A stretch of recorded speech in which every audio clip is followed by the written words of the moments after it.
All right, today we're going to check out the SEQURE SQ-001 portable soldering iron.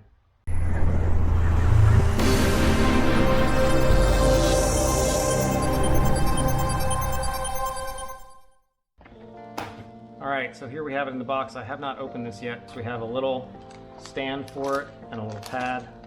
Pull that out. It's kind of nice. That's available on this little pad here, so it would sit right into that.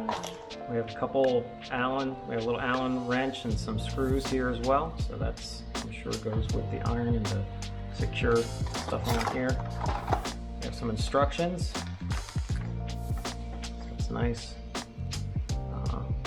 On English, pretty good. One thing I need to look at is what is the voltage rating here for this. So this iron can accept anywhere from 12 to 24 volts. So we should be good from 3 to 6S. That's what we're going to connect in here. Some nice instructions here on just operation. So that's good. I mean, it's nice it comes with some instructions. It's always good. Put that aside. A quick start guide here is nice. QR code is here as well, so you get some online information. And again, some temperature, some heat up times based on whatever voltage you have coming in. So you can see we're going to go for the 24 volts for the quickest possible heat up time there. Get down here to the 12 to 24 volts. And stickers. Stickers, everybody loves some stickers. Okay, so we got the soldering iron.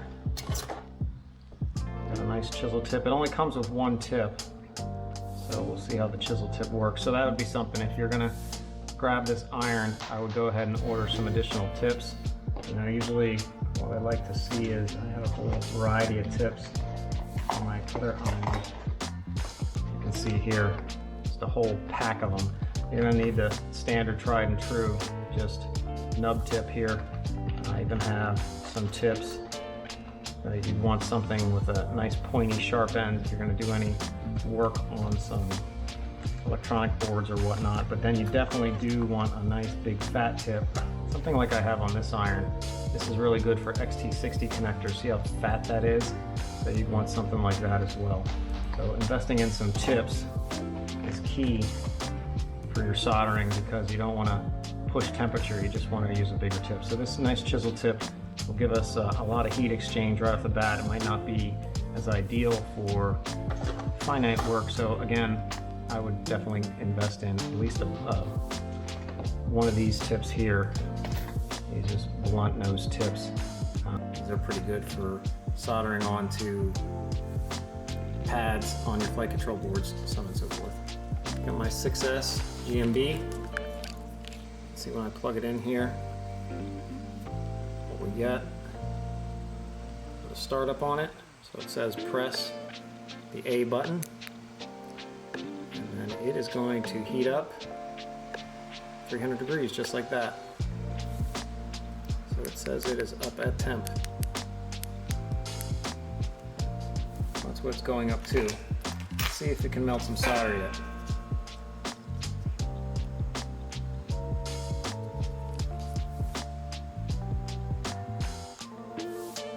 Yeah, it's melting already. You can see we're getting some solder melted on there. Use this to... Let's might as well put it right to the test here. Zoom in a little bit. There we go. There's one. 2.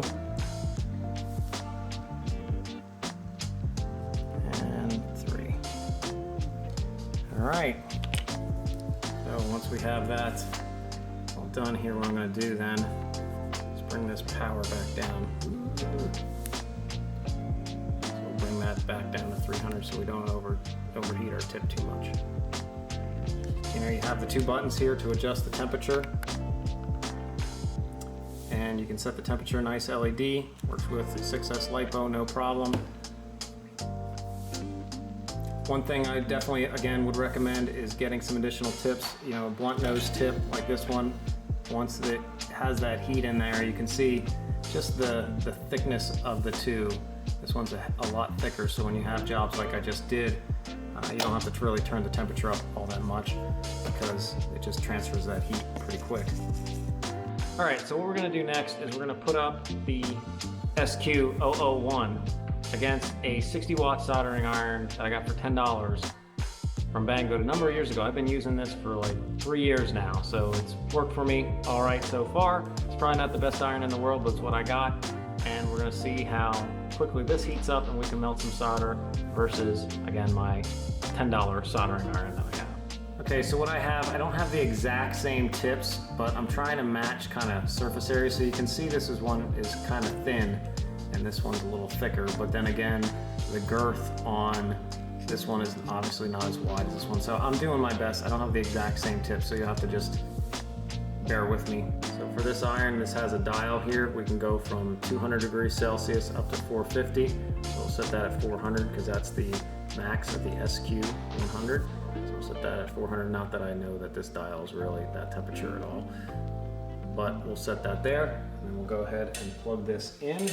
So having this right here, you can see when we start that timer, right now when the light turned on. And then we'll take this out. Use the solder here and hold that up against it. See when it starts to melt.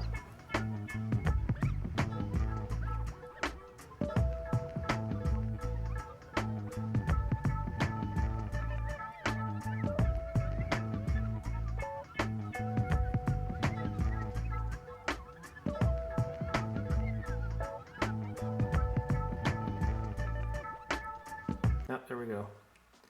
All right, we got some melt and a little bead there, a little oxidation on that tip, but you can see when it started to melt there. Okay, so here we're going to use a 6S pack on the SQ-001. Go ahead and plug that in. And then this doesn't really start to power up until we hit this button here. So we're going to go ahead and hit the button and power this up to 400. So we started the timer, so we hit that button. And then see when it starts to melt.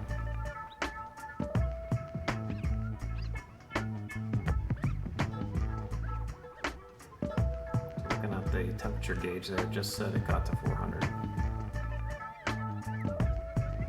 Oh, there it goes. You can see it's quicker, like quicker. And I would say that surface area is just as big. Also, this pack was at about 3.9 volts per cell, so this actually wasn't at 4.2. Now, one of the cool things you can do with the SEQURE SQ-001 is you can actually customize the firmware inside for its different settings.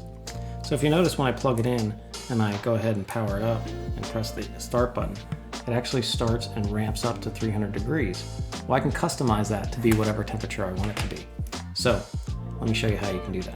So of course the process for this is in the manual. So you can just take it and you plug it into a USB port on your computer. And when you can do that, it should say configuration or config. And from there it should open up like a mass storage unit device. So you can see that here in my F drive. It just automatically installed, and I have a Windows 7 PC, so I'm sure it's gonna work appropriately on a Windows 10 or something of that nature as well.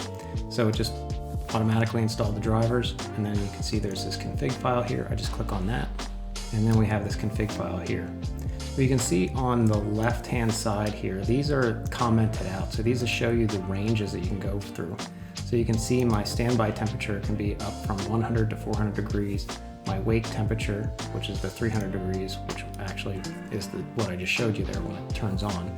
That's at 300 degrees by default, but that can be anywhere from 1 to 400.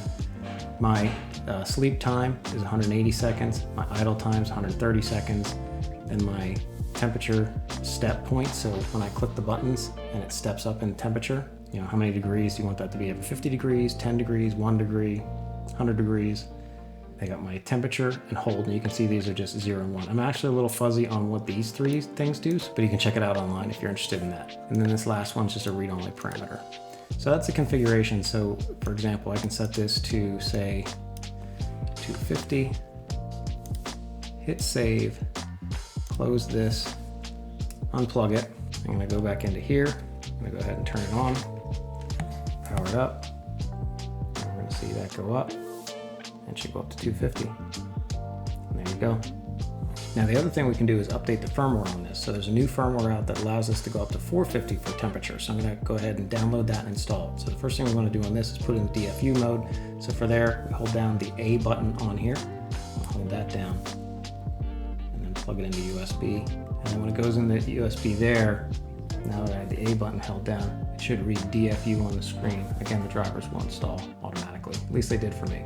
I will drop the link below to this site here where you can get access to how to update the firmware. You can see some of the release notes, things of that nature right here. I'm gonna go ahead and click on the 450 variant. And then I can go ahead and save that. And I already saved this, but you'd hit save and hit OK to save it to your computer. From here, we go ahead and grab that hex file. Right here. Go ahead and copy that. And then I'm going to place that on the directory it made here. So I'll just paste that in. That says it's going to automatically read that, install it. So it kind of boot cycles it. Let's see what it says here. And then it comes up. So it kind of boot cycled it, installed it. And then when I go on to there now, it says RDY, and that's in the instructions. So once it renames that hex file, I guess it automatically triggers it to install, renames the hex file to this RDY, then you know you've completed it successfully. So here we just unplug it now, and then you can plug it back in without holding down the A button. We will get the drive to connect again. You should see our config file, and then we have our values here again. Now, actually, this can go up to 450 now. If I do 450, be the range, and 450 would work here again, so I can just change that as a reminder for myself. But it looks like all the other settings are the same, so we'll just go ahead and close this out. Let's see what we can do now. So now if I take it, plug it in, do the startup, should go up to 250 because that's where I had it before. Yep. I'm going to go ahead and ramp that up. That should go up to 450. Bingo. 101. And you can see now we have a successful firmware update, a little bit more range for heat, and a little bit more heat to destroy those tips. Okay, so that is it for the SQ-001. It's a very handy, portable soldering iron. Do recommend getting the more refined tip if you're looking at this. Links below in the video description if you're looking to pick this up. Thanks everybody, and I hope this helped.